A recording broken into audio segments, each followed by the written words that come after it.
ইসরায়েলকে আমরা মানে প্যালেস্টাইনের জন্য একটা ব্রুটাল বর্বর দেশ, কিন্তু ইসরায়েলের অভ্যন্তরীণ গণতন্ত্র কিন্তু চমৎকার। ইসরায়েলে বিচার বিভাগের নিয়োগ নেতানিয়াহু, এই যে নেতানিয়াহু গাজা অ্যাটাক শুরু করলো, তার আগে আমরা অনেকেই খেয়াল করি নাই যে ও বিপদে পড়ে গিয়েছিল। কারণ সে ওখানকার জুডিশিয়ারি কিন্তু খুবই ফ্রি, এবং ওখানে জুডিশিয়ারি নিয়োগ হচ্ছে একটা কলেজিয়াম সিস্টেম দিয়ে, যেখানে জুডিশিয়ারির এক্সট্রা মিলে এটা করে, একটা লিস্ট থেকে সরকার চুজ করতে পারে। এটা ভারতেও আছে। মজার ব্যাপার, মোদিও কিন্তু এটাকে ম্যানিপুলেট করার চেষ্টা করছে। যখন নেতানিয়াহু এটা করতে গিয়েছিল, ওখানকার জনগণ কিন্তু রাস্তায় নেমেছিল, লাখ লাখ মানুষ, ওদের এত মানুষ নেই, তারপর লাখ লাখ মানুষ যে কেউ সার্চ করলে দেখবেন ওটার বিরুদ্ধে প্রটেস্ট করতে নেমে গেছে।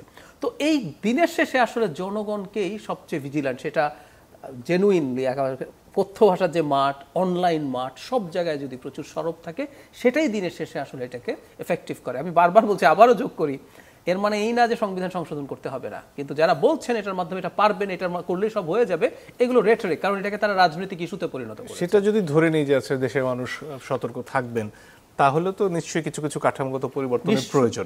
সেগুলো আসলে এই বাকি যে সময়টা সামনে আছে কি কি করা যেতে পারে? সংবিধান সংশোধনের ব্যাপারগুলো, যেমন ধরুন এই আলাপটা আসলো, ধরুন পিয়ারের কথা বলা হচ্ছে, পিয়ার তো আমাদের সংবিধানে নাই। আমি মনে করি পিয়ার কিন্তু সংবিধানে না থাকলেও লোয়ার হাউসে হয়ে যেতে পারে, যে আমরা একটা নির্বাচন করে ফেললাম, আমরা এরপর এটাকে র্যাটিফাই করবো, আমাদের পরে এটার সুযোগ আছে, আমাদের দেশেরই এই প্র্যাকটিসের জায়গা আছে, আমরা করেছিও 11th, 5th, 7th, এগুলো আমরা পরবর্তীতে গিয়ে করেছি। তো অবশ্য আমি ঘোর পিয়ারের বিরুদ্ধে, আমি এই আলোচনায় ঢুকছি না, কারণ হলো এই আলোচনা আমার কাছে to some extent for the time being resolved. একটা শুধু তথ্য দেই, এইটুকু একটু যেহেতু সময় আসলো, আপনি অনেকগুলো প্রশ্ন রেজাউল ভাইকে করেছেন, কিন্তু সবচেয়ে বড় প্রশ্ন আসলে সাস্টেনেবিলিটি অফ দ্য গভর্নমেন্ট।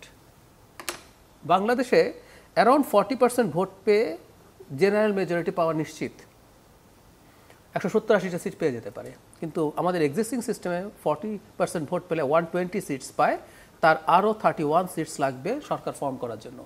মজার ব্যাপার, রেজাউল ভাইয়ের দল কিন্তু আর্টিকেল 70 পুরোপুরি তুলে দেন নাই, খেয়াল করবেন। আর্টিকেল 70-তে অনাস্থা ভোট দেয়া যাবে না, এটা কিন্তু জামায়াতও একমত, ইজন্ট ইট? কারণটা কি? কারণটা হচ্ছে এটা যদি তুলে দেয় সরকার আনস্টেবল হয়ে যাবে, ইজন্ট ইট?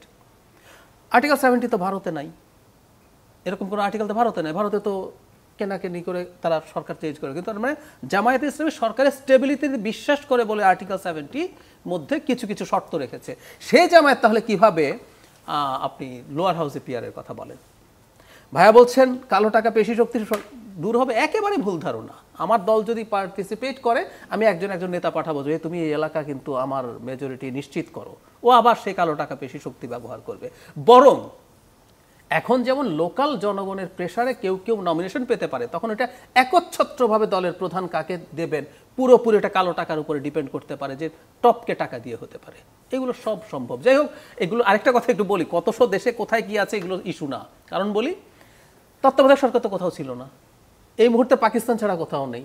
তো আমরা যদি বলি পৃথিবীতে মাত্র একটা দেশে আছে, তাই তত্ত্বাবধায়ক সরকার দরকার নাই, স্ট্যাটিস্টিক্স দিয়ে বলা যায়।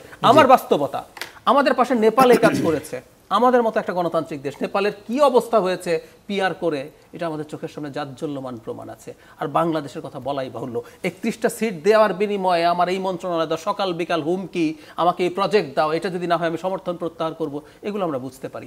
তবে এটার যেহেতু গুরুত্ব আমরা দিতে চাই, সেজন্যই কিন্তু আমরা একটা হাইব্রিড সিস্টেমের আলাপ করেছিলাম, যে একটা আপার হাউস হবে, সেখানে এই জিনিসটা বিবেচনা করা।